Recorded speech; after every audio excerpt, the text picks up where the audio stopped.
Hi and welcome back to Exploring with Em and Stu. And today we are back in Norfolk where we're going to continue in our Every Church Challenge. And today we bring you to the Church of St Mary's.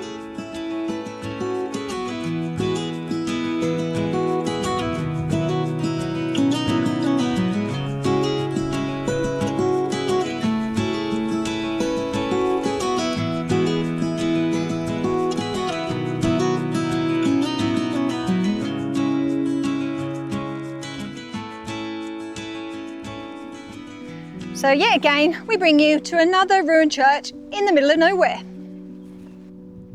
St Mary's Church sits between the villages of Philby and the one known locally as Fleggburgh.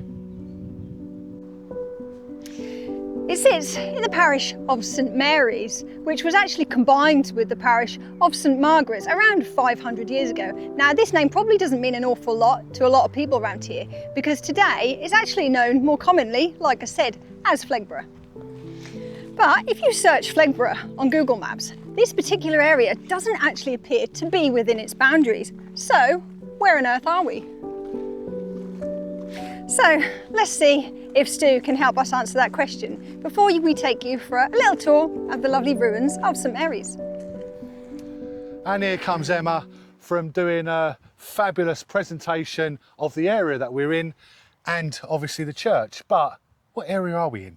Well, that's the problem, isn't it? That's the question, yeah, because I'm not too sure how well I explained that, but this area was originally known as Burgh St Mary's. Wow. But like I said, a good 500 years ago, it was combined with the village of Burgh St Margaret's, which is, like I said, today it's just known as Fleggburgh, and it's literally just to the west.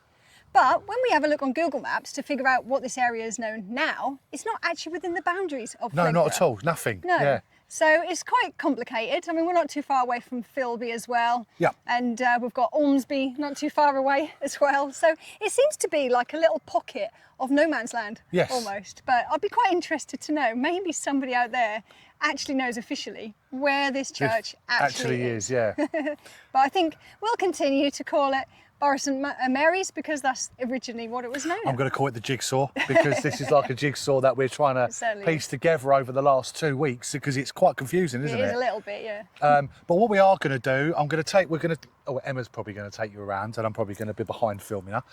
We're going to take you around this absolutely beautiful church. There are no official graves here though, is there? But we do know there are unmarked graves here. Do we know that? So this is very sterile. We'll get into the details of it obviously later in the video, but this is obviously a church with a graveyard, like so many. But yes, as Stu says, there isn't actually any gravestones. And that's something that we'll talk to you a little bit about as we get into the information. So what I think we should do is, I think we should pack up and have a look. So as you approach this church from the road, the main feature that you actually see is the rather striking ruined belfry sticking out of all the overgrowth that's grown over the centuries and decades. But this tower actually dates back to around about the 11th or 12th century, with the top section being added slightly later in around about the 14th or 15th century. But there's actually an awful lot more to see than just the tower itself. So let's go and take a look. And here we are inside the church. And here comes Emma from a bush tucker trial coming through the big bush bushes there, yeah. But we are now standing in the tower that we showed you from the outside. And in here, Emma, this is actually quite an interesting feature, well, the only feature really, let's face it, of this church you can actually still see. Well, visual feature. Yeah. Obviously, we've got the old part that we were talking about, and just up there we're going to be talking about as well, which is where the new section had been put on, isn't it? Yeah, that's right. Yeah, because like I was saying, this bottom 5 metres, I think, or so, was built in around about the late 11th century, early 12th century, with that octagonal part that you sort of predominantly see from the outside being built around about 14th, 15th century. And if we just look up there, we can actually see it's got the holes where the roof, the timbers for the floor would have once been, and I think this had 4 lancet windows in it, and I think the north and the south one have actually been blocked off. But of course, if we just bring you just around here, you can actually see it's got a rather large sort of splayed window here, which really I suppose is the sort of predominant feature of this tower. But other than that, there's not an awful lot more I think that we can show you. So we'll get out, we'll have a little look around, and we'll point out a few more bits and bobs. So just coming out of the belfry, we bring you into the nave itself. And this nave dates back to the 11th, 12th century, again, sort of when the belfry was originally constructed. And sadly, there's not an awful lot of the remains of the nave, but we do have quite a large part of the north wall, as well as quite a lovely opening for where the north doorway once was. But we'll bring you outside because you can actually see it a little bit better from here, including this little window just above here. And I'm led to believe this was actually a double splayed window, which we have seen in the past. But again, I think they're actually quite a rarity, or just a little bit special for these age of churches. But we'll take you along this rather grand section of the wall until we get to where the chancel once was. And the nave wasn't particularly very long. And the chancel, I do believe, wasn't actually that much narrower than the nave. And of course, it would have just been through there. But we are led to believe that this actually had an apse on this chancel.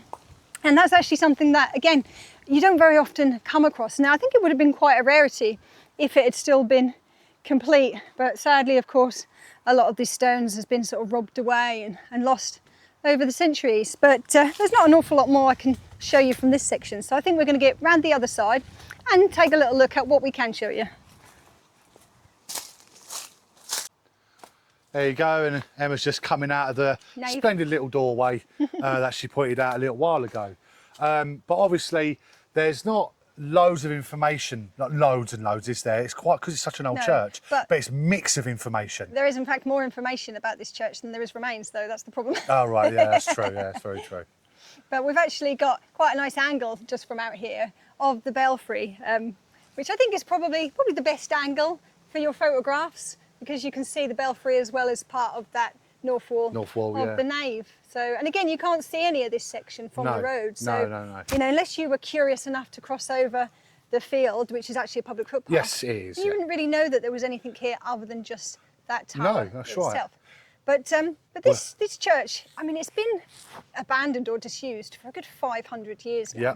I think they actually made some repairs on the roof in 1524. Right. And I think, so they're obviously still using it then. Yeah. And I think the last rector was actually around about the 1560s or something like that. So yeah, almost 500 years that we're later on, at. yeah.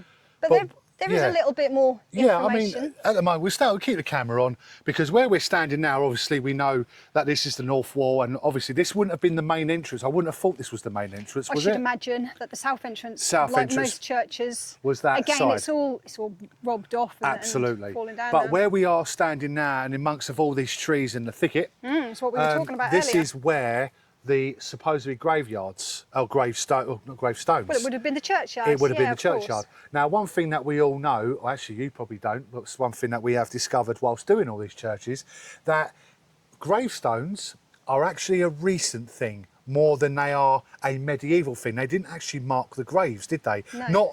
Not the way that we would mark them today. I think it's only been going on since like 1700s, is that right? So sort of common folk like ourselves actually having gravestones only really dates back, I think, to around about the 1600s. Yeah. So with this church having been abandoned well before then, anybody that was of course buried here very likely didn't have any sort of marking. I'd like to think that they were still rowed out quite nicely. Obviously. We're not talking about a big grave pit here. No.